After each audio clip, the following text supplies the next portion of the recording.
Hello Aries, welcome to Guruma Hindi tarot. और ये reading है इस बारे में कि क्या ये एक इन्फैचुएशन है या फिर लव। ये रीडिंग उन लोगों के लिए है जिन्हें सब कुछ परफेक्ट नज़र आ रहा है अपने रिलेशनशिप में, बहुत इंटेंस अट्रैक्शन है, रोमांस है यहाँ पे। बट कभी कभी ये भी लगता है कि इतना परफेक्शन क्या सच है, क्या वाकई में ये पर्सन हमेशा ऐसा ही रहने वाला है, क्या वाकई में उन्हें आपसे प्यार है या ये किसी तरीके का अट्रैक्शन है किसी वजह से। तो ऑब्वियसली अगर ये नया रिलेशनशिप है तो भी ये रीडिंग आपके लिए है, या कोई और सिचुएशन है तो भी ये रीडिंग आपके लिए है अगर ये सवाल है आपके। तो चलिए आगे बढ़ते हैं और देखते हैं क्या मैसेजेस है आपके लिए। Messages for Aries.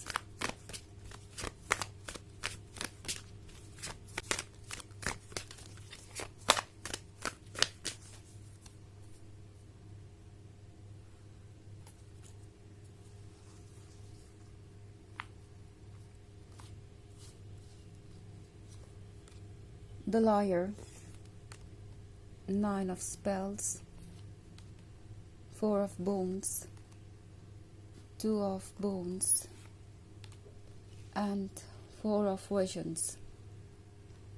Okay. So हमारे पास है Nine of Spells. I think Daro आपसे कह रहा है कि बाउंड्रीज बना कर रखिए, बाउंड्रीज को क्रॉस मत होने दीजिए, बिकॉज आप जिससे डील कर रहे हैं वो पर्सन शायद आपसे बहुत सारी बातें या तो छुपा रहा है या फिर आपसे झूठ बोल रहा है, क्योंकि इस पर्सन को आपके क्लोज आना है। ओके, इस पर्सन को आपका प्यार चाहिए। ये पर्सन चाहता है कि जितनी जल्दी हो सके आप दोनों एक दूसरे के क्लोज आ जाए, एंड यहाँ बहुत स्ट्रॉन्ग अट्रैक्शन भी दिखाई दे रहा है मुझे। But at the same time हमारे पास फोर ऑफ बून्स का कार्ड है, तो ऐसा लगता है जैसे ये पर्सन कुछ ज़्यादा शेयर नहीं करना चाहता आपके साथ। कम से कम अभी इस पॉइंट पे तो ये पर्सन कमिटमेंट के बारे में सोच भी नहीं रहा।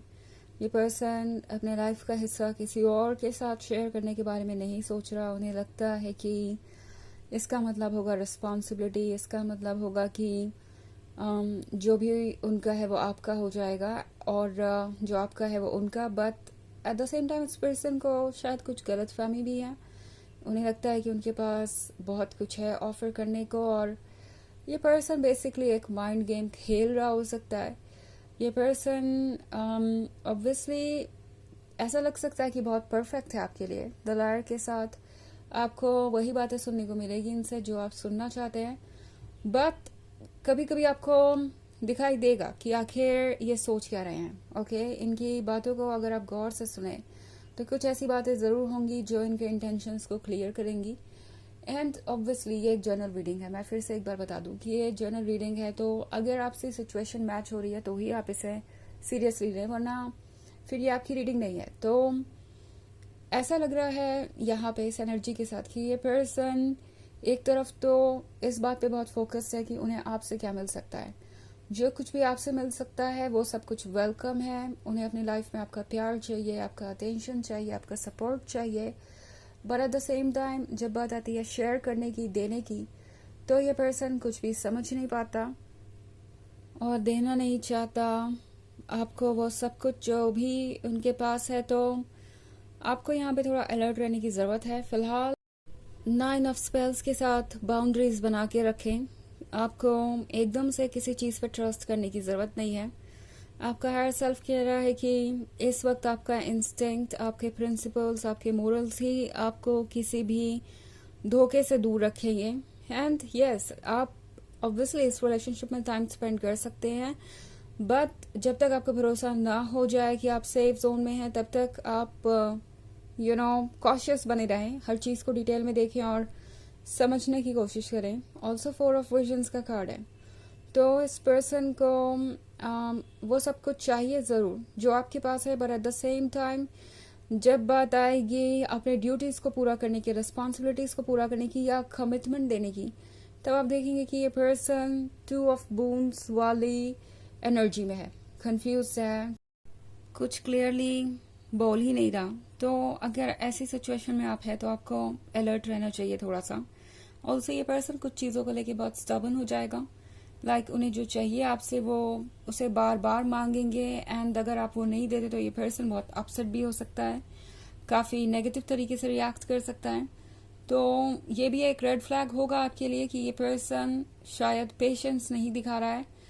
एंड टैरो आपसे कह रहा है कि ये रिलेशनशिप आपके लिए इंटरेस्टिंग हो सकता है, रोमांटिक हो सकता है। ये लॉयर वैसे बहुत इंटरेस्टिंग बातें करना जानता है, जो चाहे वो सामने वाले पर्सन को कन्विंस कर सकता है। और यही एक प्रॉब्लम है कि ये पर्सन इस वक्त फील कर रहा है कि सब कुछ उनके कंट्रोल में है, उन्हें कोई सीरियस कमिटमेंट देने की ज़रूरत नहीं, उन्हें आपके क्लोज आने के लिए लव वाली फीलिंग क्रिएट करने की ज़रूरत नहीं आपके मन के अंदर, और ना ही अपने मन में ये कुछ फील करने की ज़रूरत है, ये सब कुछ फील करने की ज़रूरत है। आई थिंक ये पर्सन ये महसूस कर रहा है कि जो भी है वो उन्हें अभी मिल सकता है, और क्यों ना वो उन चीज़ों को अभी ले लें। फिलहाल इनसे आप किसी मैच्योरिटी की उम्मीद नहीं कर सकते, ये उम्मीद नहीं कर सकते कि ये आपको कोई सीरियस कमिटमेंट देंगे, क्योंकि अभी इनके लिए वो सब मायने ही नहीं रखता। इन्हें लगता है कि जो भी इन्हें चाहिए वो इन्हें आसानी से मिल सकता है, बिना किसी कमिटमेंट के, बिना किसी एफर्ट के, और बिना कुछ भी प्रूव किए। और इसीलिए फ़िलहाल ये पर्सन लव के बारे में ज़्यादा नहीं सोच रहा। हालांकि ये एक जनरल रीडिंग है तो ये सबसे रेजोनेट नहीं होगी। एनर्जी रिवर्स हो सकती है अगर आप क्रॉस वॉचर हैं। इसके अलावा अगर आपको पिछले वीक की रीडिंग चाहिए तो वो भी आपको डिस्क्रिप्शन बॉक्स में मिल जाएगा लिंक, हमेशा की तरह। तो चलिए आगे बढ़ते हैं और देखते हैं क्या मैसेजेस है आपके लिए।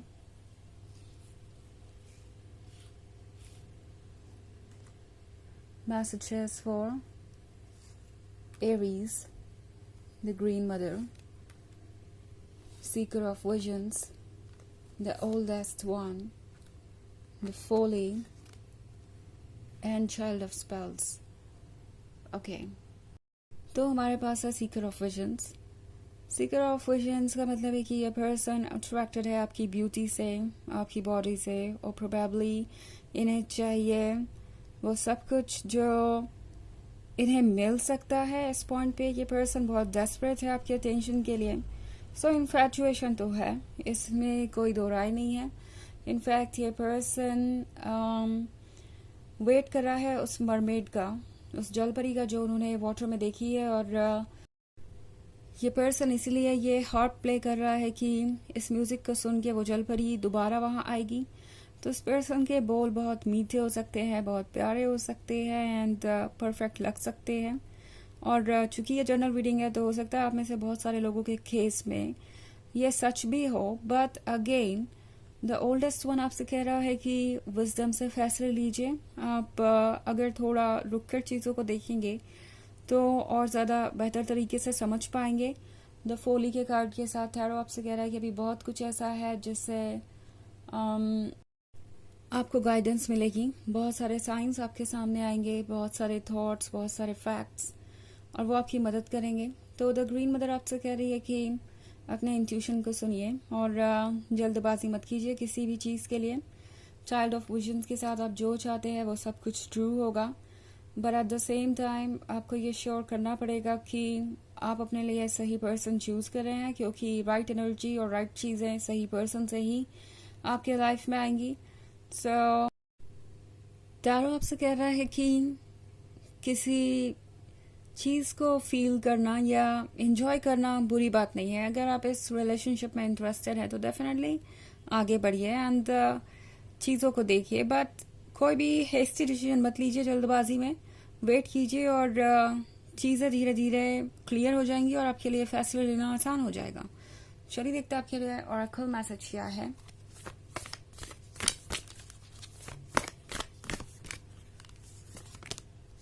Leap, you go first, the universe will catch you. Okay, तो ये कार्ड आपसे कह रहा है कि आप प्रोटेक्टेड हैं। ओके, अपने मन को फॉलो कीजिए। अगर आपको लगता है कि ये रिलेशनशिप आपके लिए ठीक है तो डेफिनेटली आगे बढ़िए। और वैसे चाहे हालात जो भी हो, यूनिवर्स आपको संभाल लेगा। आपको ज़्यादा कुछ परवाह करने की ज़रूरत नहीं है, ज़्यादा सोचने की ज़रूरत नहीं है कि अगर ऐसा हुआ तो क्या होगा, अगर वैसा हुआ तो क्या होगा। जो भी होगा सब कुछ आप संभाल लेंगे। इतनी स्ट्रेंथ यूनिवर्स आपको देगा और इतने ऑप्शंस, इतने आइडियाज़ भी आपके पास होंगे। ओके, तो ये है रीडिंग इस बारे में कि ये लव है या फिर इन्फैचुएशन। आई होप आपको अच्छी लगी होगी। Thanks for watching. Till next video, bye.